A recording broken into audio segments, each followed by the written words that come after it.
Hey, get inspired, Michiana. I'm Diane Bennett with Inspired Homes in both Michigan and Indiana, and you are watching Tuesday Tips. Thanks for watching.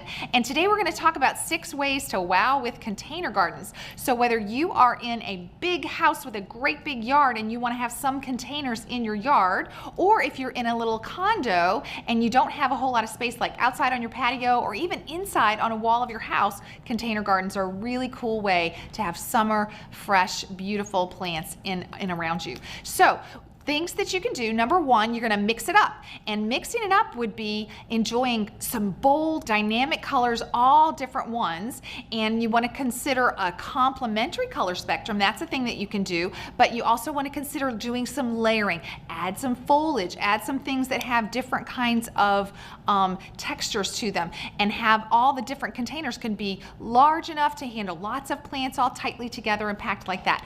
Number two, instead of mixing it up, what if you keep it similar? So if you prefer a more sophisticated look, you might want to try restricting your color palette. So you just have like 2 or maybe 3 complementary colors. So keeping things in the reds or keeping things in the blues or something like that. And again, you want to keep your foliage choices in a same narrow band.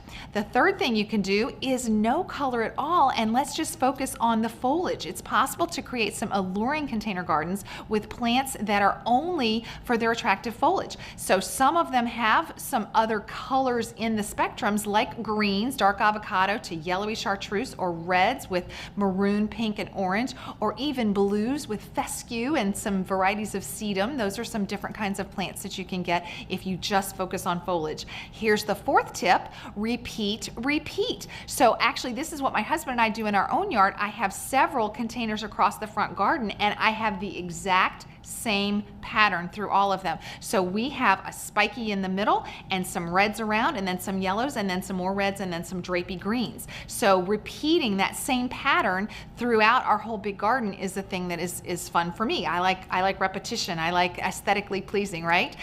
The fifth thing you can do is find a statement container. So don't just think I can only buy planting containers in the garden center or the big box stores. Go to garage sales, farm supply, or architectural salvage stores and find some really unique containers. In fact, you can paint them a different color. If you find something maybe like Goodwill Salvation Army and you paint it the color that's going to work for your wall if you're in a home, or your yard if you're out and putting a big pot in the garden. So either way, you don't have to stick with the color that it came with. So find a statement container that's really cool and unique, and that's kind of a fun thing.